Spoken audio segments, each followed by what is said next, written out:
10th पास करने के बाद जो है बच्चे के माइंड में और पेरेंट्स के माइंड में ये कंसर्न रहता है कि कौन सा स्ट्रीम बच्चा चूज़ करे, मेडिकल चूज़ करे, नॉन मेडिकल चूज़ करे, कॉमर्स चूज़ करे 11th में या आर्ट्स चूज़ करे। कंसर्न रहना पेरेंट्स के लिए और स्टूडेंट के लिए बहुत ज़रूरी भी है, क्योंकि ये एक मेजर डिसीजन रहता है, लाइफ चेंजिंग डिसीजन रहता है। ये एक ऐसा डिसीजन रहता है जिससे बच्चे की पूरी लाइफ की डायरेक्शन चेंज हो जाती है, पूरे ज़िंदगी का मकसद, ज़िंदगी का एम चेंज हो जाता है इस एक डिसीजन की वजह से।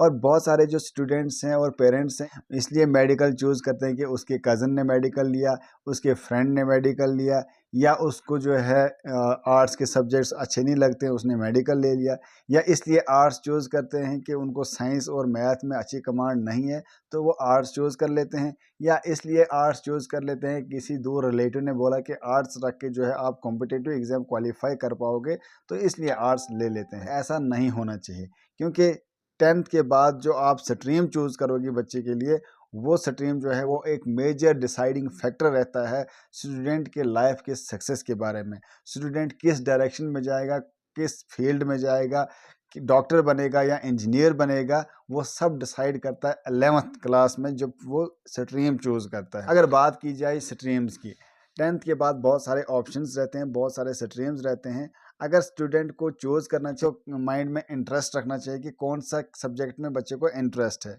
दूसरी चीज़ जो इम्पॉर्टेंट रहती है वो रहती है अपॉर्चुनिटीज़। किस फील्ड में, किस सब्जेक्ट में, किस स्ट्रीम में आपको ज़्यादा अपॉर्चुनिटीज़ मिलेंगी, ज़्यादा करियर स्कोप है, ज़्यादा अच्छा स्कोप है।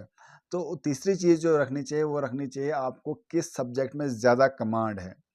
अगर बात करेंगे नॉन मेडिकल में आता है फिज़िक्स, केमिस्ट्री और मैथमेटिक्स।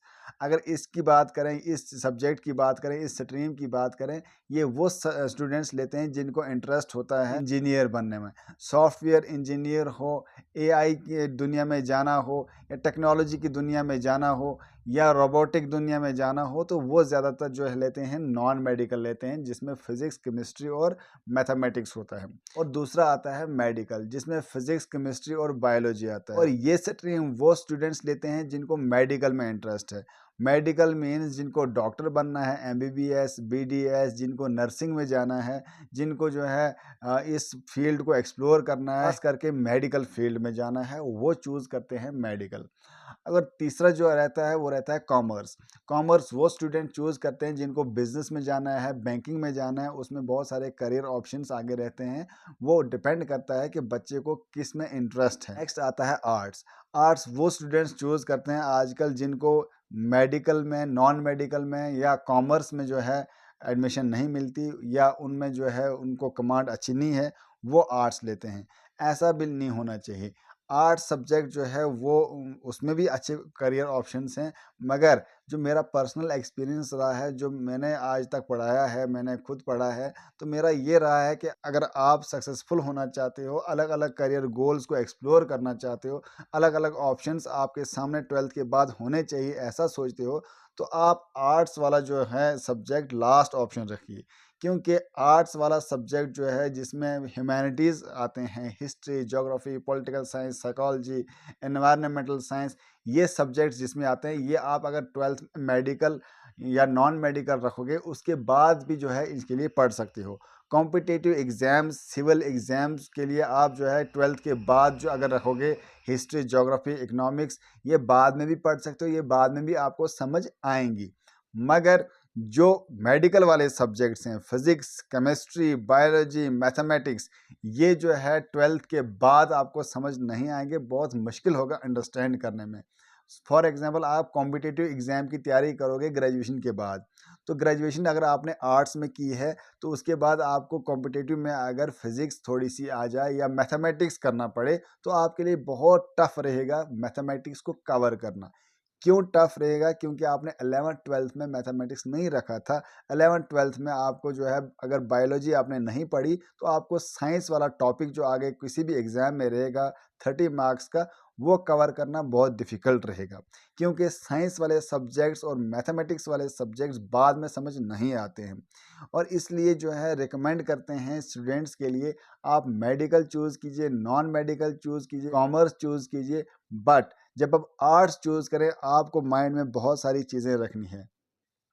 पहली चीज़ आपको रखनी है, अगर आपका मैथमेटिक्स ठीक है, 10th तक आपने बहुत अच्छा पढ़ा है, अगर आपका जो है साइंस ठीक है, 10th तक बहुत अच्छी आपने पढ़ी है, अगर आपका जो है ये सब्जेक्ट्स साइंस और मैथमेटिक्स बिल्कुल अच्छे हैं, इनमें अच्छी कमांड है, तो इस तभी आप जो है आर्ट्स सब्जेक्ट रखिए, क्योंकि 12th पास करने के बाद, ग्रेजुएशन करने के बाद आपको कॉम्पिटिटिव में हेल्प हो जाएगी। अगर आपको साइंस में, मैथमेटिक्स में बिल्कुल कमांड नहीं है, 10th तक अच्छी तरीके से नहीं पढ़ा है, तो आपको 11th 12th में भी वही सब्जेक्ट पढ़ने चाहिए, ताकि आपको मैथमेटिक्स में, साइंस में अच्छी कमांड बन जाए और उसके बाद जो है आप ग्रेजुएशन करें। ग्रेजुएशन अगर आप आर्ट्स में भी करेंगे, उसके बाद भी कॉम्पिटिटिव की तैयारी आप आराम से कर सकते हैं।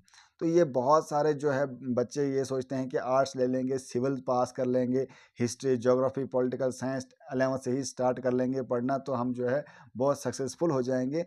ऐसा नहीं होता है, क्योंकि आपको हर फील्ड में कमांड होनी चाहिए, हर सब्जेक्ट में एक अच्छी कमांड होनी चाहिए, बैलेंस कमांड होनी चाहिए, तभी आप फील्ड में सक्सेसफुल हो जाएंगे, तभी आप सिविल एग्जाम को क्रैक कर पाएंगे, तभी आप टीचर, लेक्चरर, केस ऑफिसर्स या आईएएस ऑफिसर्स बन सकते हैं, अगर आपको हर एक फील्ड में अच्छी कमांड है।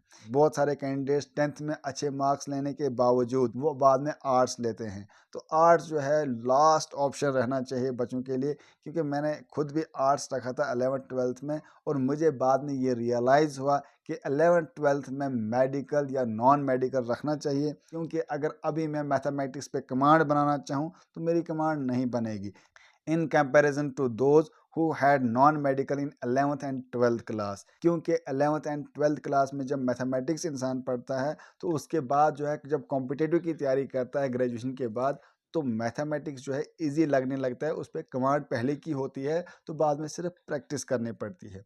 तो इसलिए मैं रिकमेंड करूँगा पेरेंट्स को, मैं रिकमेंड करूँगा आप बच्चों को कि अगर आप 10th के बाद एक अच्छा करियर ढूंढना चाहते हैं, अगर आप 10th के बाद एक अच्छी स्ट्रीम चूज़ करना चाहते हैं, तो स्ट्रीम बड़े सोच समझ के चूज़ कीजिए। ऐसा ना हो कि आप ऐसा स्ट्रीम चूज़ कर लें, ना आपका उसमें इंटरेस्ट रहेगा, ना उसमें आपका करियर अपॉर्चुनिटी रहेगी, ना उसमें कुछ स्कोप रहेगा, बाद में आपको बहुत मुश्किल होगी। 11th का स्ट्रीम चूज़ करके एक बहुत बड़ा डिसीजन होता है लाइफ का, तो लाइफ की डायरेक्शन बिल्कुल चेंज हो जाती है। वही आपका डिसाइडिंग फैक्टर बन जाता है कि आप डॉक्टर बनेंगे, इंजीनियर बनेंगे, लेक्चरर बनेंगे, टीचर बनेंगे, प्रोफेसर बनेंगे या एक पॉलिटिशियन बनेंगे। वो डिसाइड करता है आप 10th के बाद कौन सा स्ट्रीम चूज़ करते हैं, एक मेजर डिसाइडिंग फैक्टर रहता है ये। क्योंकि हमने एक्सपीरियंस किया है टीचिंग के दौरान भी, जब खुद पढ़ते थे तब भी ये एक्सपीरियंस किया है, जब भी 10th के बाद कोई भी स्ट्रीम जो भी चूज़ करे, वो एक डिसाइडिंग फैक्टर रहता है बच्चे की करियर की ग्रोथ के लिए, बच्चे की करियर की डायरेक्शन के लिए।